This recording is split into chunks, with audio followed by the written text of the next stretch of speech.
16 अप्रैल को PF office ने बहुत शॉकिंग सर्कुलर जारी किया था जहां उसने कहा कि अब हम 50,000 की जगह 1 लाख रुपए तक के क्लेम जो होंगे उसे ऑटोमेटिक पास कर देंगे। मतलब क्या होगा? मतलब उसे पीएफ अधिकारी चेक नहीं करेंगे, ऑटोमेटिक क्लेम पास हो जाएगा। तो मेरे मन में ये सवाल आया कि भाई साहब, ऐसा कहाँ हो रहा है? ऐसा तो कहीं हो नहीं रहा है। 50,000 जो लिमिट है, 50,000 से कम के फॉर्म भी तो 10 दिन, 15 दिन, 20 दिन भी अंडर प्रोसेस में पड़े रहते हैं। इस बारे में मैंने वीडियो भी बनाई। मैंने दिखाया कि कैसे 5,000 7,000 के फॉर्म भी 20-20 दिन से अंडर प्रोसेस पड़े हुए हैं।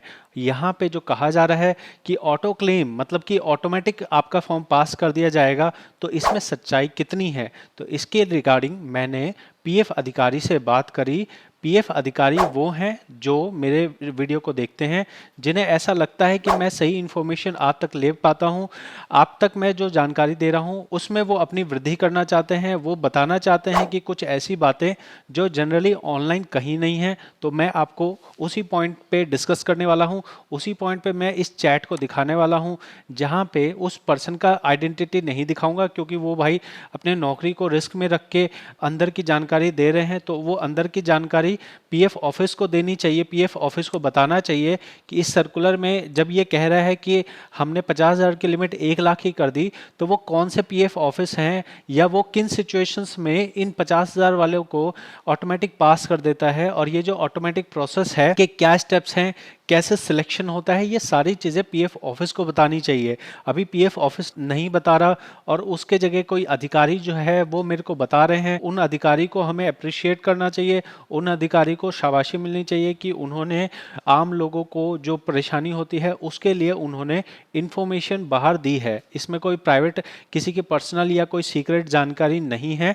तो यहाँ पे समस्या ये हो रही है कि आप लोगों के फॉर्म जो है वो 20-20 दिन से अंडर प्रोसेस है। अभी 20-20 दिन से अंडर प्रोसेस है, तो भाई साहब एक जगह तो ऐसा कह रहे हैं कि भाई 50,000 क्या 1 लाख तक के फॉर्म हम ऑटोमेटिक पास कर देंगे, और दूसरे जगह देख रहे हैं तो 20-20 दिन तक भी लोगों के अंडर प्रोसेस है।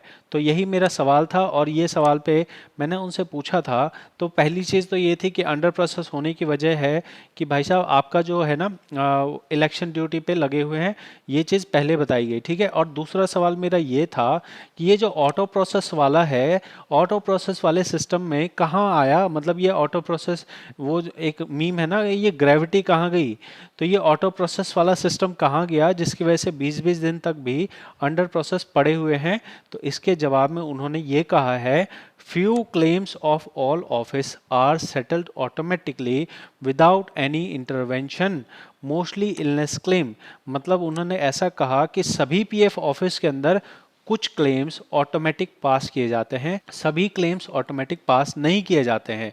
फिर मैंने पूछा, how can we know which claim are auto settled? हमें कैसे पता लगेगा कि भाई किस कंपनी का, मतलब कौन अधिकारी है जिसके पास ऐसी पावर है जो ऑटोमेटिक पास कर रहा है, या फिर किस company particular claim form particular pass हो रहे हैं? क्या कोई लॉटरी सिस्टम है कि भाई लॉटरी में ये वाला फॉर्म उठा लिया गया, उसको ऑटोमेटिक पास कर दिया गया? तो इस सिस्टम को मैंने समझने की कोशिश करी कि किन लोगों के क्लेम जो है ऑटोमेटिक पास कर दिए जाते हैं। तो यहाँ पे ऐसा कहा गया है कि मेंबर को नहीं पता लगेगा, only PF office will come to know. PF office को ही इस बात की जानकारी होगी कि आपका जो है ये ऑटो क्लेम हुआ है, ठीक है। मैंने उन्हें ये बताया कि दिल्ली के अंदर आज के टाइम पे 15-20 दिन का भी टाइम लग रहा है। तो उन्होंने ऐसा बताया कि सिर्फ कुछ ही क्लेम्स हैं जो ऑटो पास हो रहे हैं, और ऑटो पास सभी क्लेम्स नहीं हो रहे हैं। तो इस सर्कुलर के अंदर जो जानकारी पीएफ ऑफिस को देनी चाहिए थी, उन्होंने ये जानकारी कंप्लीट नहीं दी है। जहाँ पे जिस इंफॉर्मेशंस की पीएफ मेंबर्स को बहुत ज़्यादा ज़रूरत है, जहाँ पे मान लो कि भाई मेरे को कोई तकलीफ़ है, मैं बीमार हूँ और मैं अपना क्लेम फॉर्म भर रहा हूँ। अब मुझे यही पता नहीं है कि भाई मेरा क्लेम फॉर्म 2 दिन में आएगा, 5 दिन में आएगा, 10 दिन में आएगा, 1 महीने में आएगा। हो सकता है मैं कहीं से लोन लूँ, मैं वहाँ पे ये कहूँ कि भाई मैंने फॉर्म भरा हुआ है, मेरा 10 दिन में आ जाएगा पैसा। अभी 10 दिन में तो आप दे ही नहीं रहे ना, ना ही आपके मान लीजिए कस्टमर केयर ये चीज़ बता सकते हैं कि आपका क्लेम कितने दिन में पास हो जाएगा। तो इस चीज़ को सुधार करने की ज़रूरत है। और अगर ऑटो क्लेम का सिस्टम पिछले मान लीजिए कोरोना टाइम से आप इस सिस्टम को चलाते आ रहे हैं, तो अब समय आ चुका है कि इस सिस्टम को सभी फॉर्म्स में लागू कर देना चाहिए, सभी फॉर्म्स में इम्प्लीमेंट कर देना चाहिए। अगर मान लीजिए कि सिक्योरिटी का कंसर्न है तो आप ये कर लो कि भाई साहब एक आईडी, मान लीजिए एक यूएन नंबर है।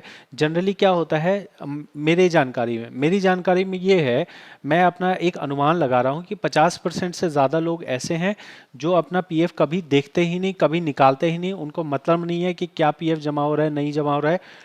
लेकिन 20%, मतलब अगर 100 लोग हैं तो 100 में से 20 लोग ऐसे होंगे जो हर 2 महीने पे फॉर्म भर रहे हैं। 20% लोग ऐसे होंगे, ये मेरी जानकारी है, या 6 महीने पे फॉर्म भर रहे होंगे। मतलब 20% लोग तो ऐसा करते हैं, भाई पीएफ तो जुड़ने ही नहीं देते, बार बार पीएफ निकालते रहते हैं। तो मेरा सजेशन ये है कि अगर आपने एक यूएन नंबर के अंदर में एक बार ये देख लिया कि इस पर्सन का डिटेल सही है, ये पर्सन जो चेक लगा रहा है वो सही है, तो आपको उस अकाउंट को, उस पर्टिकुलर यूएन को अप्रूव कर देना चाहिए ऑटो क्लेम के लिए।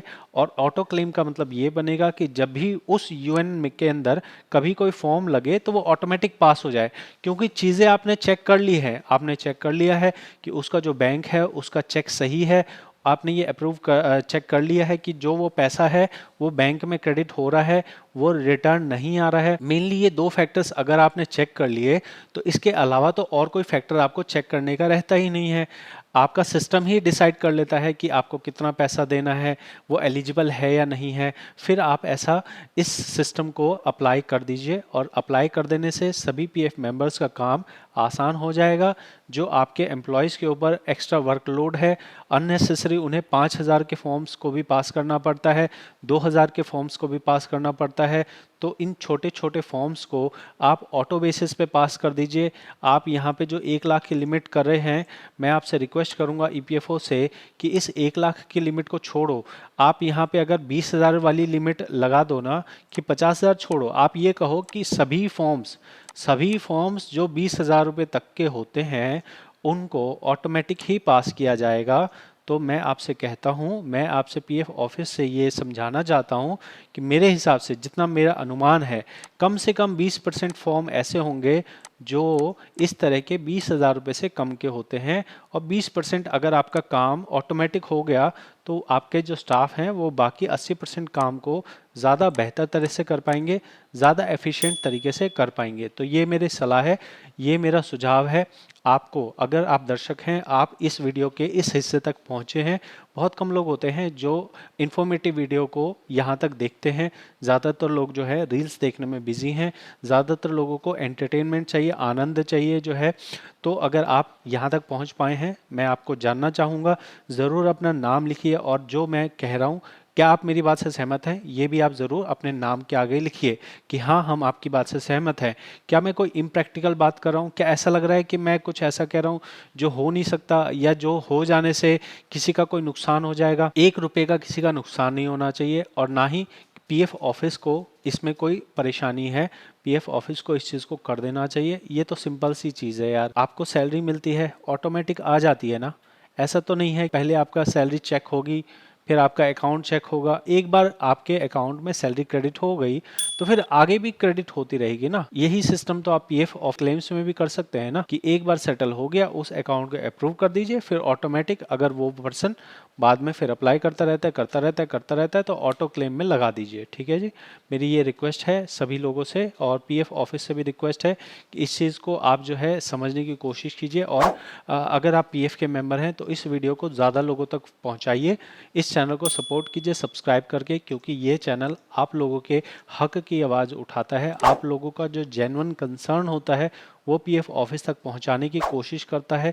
अब इसमें से जैसे एक अधिकारी ने मेरे को कुछ बताया, वैसे ही आप भी पीएफ अधिकारी हैं, तो आप भी बहुत सारे सवालों का मुझे जवाब चाहिए जो आप मेरे को दे सकते हैं। आपकी इन्फॉर्मेशंस को कहीं नहीं बताया जाएगा, आपके नाम को कहीं डिस्क्लोज नहीं किया जाएगा, तो आप मुझे ज़रूर से कांटेक्ट कर सकते हैं। और मुझे बहुत सारे सवाल होते हैं जिसके आज भी, मतलब 5 साल के बाद भी बहुत सारे सवालों के जवाब मेरे पास एग्जैक्टली नहीं होते हैं। तो इसमें मेरे को हेल्प की ज़रूरत है पीएफ अधिकारियों से। मिलते हैं अगली वीडियो में, बहुत बहुत धन्यवाद।